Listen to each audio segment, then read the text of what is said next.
مصطفیٰ کریم نے بھی محسوس کیا ہے، اونچی مسندوں پہ بیٹھنے کا وہ مزہ نہیں جو ماں کے قدموں میں بیٹھنے کا مزہ ہے۔ اور وہ کیا کہا تھا خورشید گیلانی نے، وہ کہتا ہے کہ 5 اسٹار ہوٹلوں میں کھانا کھانے میں وہ لطف کہاں جو چولہے پہ پاس بیٹھ کے ماں کے ہاتھوں سے پکی ہوئی چپاتیاں کھانے میں مزہ ہے، اور عالی جناب حضرت صاحب اور اعلیٰ اور بھاری اور بھرکم لفظ سننے میں اور گارڈ آف آنر کا معائنہ کرنے میں وہ لذت کہاں ہے جو ماں کے اوئے ببلو کہنے کے اندر رکھا گیا ہے۔ ماں جب بولتی ہے تو اس کے لہجے میں جبریل بولتا ہے، ماں جب مسکرا کے دیکھ لیتی ہے تو لگتا ہے جنت کی ساری کلیاں کھل اٹھی ہیں۔ ایک شخص نے سین حرم میں اپنی ماں کو اپنے کندھوں پہ سوار کرا کے طواف کروایا اور پھر حضور کی خدمت کے پاس میں حاضر ہوا، عرض کی حضور میں نے کہ اپنی ماں کا حق ادا کر دیا ہے، کہا تو اس کی ایک مسکراہٹ کا بدل نہیں دے سکا۔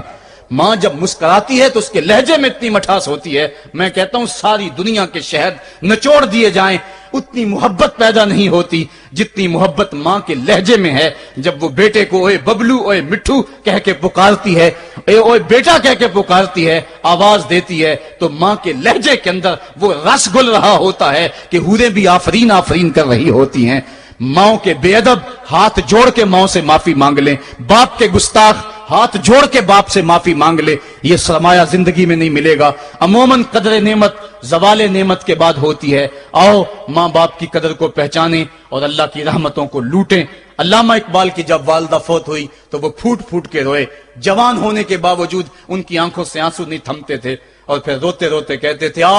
وطن میں ہوگا اب کس کو میرا انتظار، کون میرا خط نہ آنے سے رہے گا بے قرار، آرزو لے کے تیری خاک کے تربت پہ آؤں گا، اب دعائے نیم شب میں کس کو میں یاد آؤں گا، کون پچھلے پہر اٹھ کے دعا کرے گا، ماں ہی دعا کرتی ہے۔ ماں کے جب ہاتھ اٹھ جاتے ہیں تو اجابت کے سارے دروازے کھل جاتے ہیں۔ ماں جب بولتی ہے اور دعا کے لیے ہاتھ اٹھا دیتی ہے، اللہ رحمت کے سارے دروازے کھول دیتا ہے اور قریب آ کے ماں کی فریاد کو سنتا ہے۔ ماں کی دعا جو اولاد کے حق میں ہے، مظلوم کی دعا اور مسافر کی دعا، حدیث میں آتا ہے یہ 3 دعائیں ایسی ہیں جو رد نہیں ہوتی۔ تو ماں کی دعائیں لیں، ان کی خدمت کریں اور والدین کی رضا چاہیں۔ اللہ مجھے آپ کو توفیق عمل نصیب فرمائے۔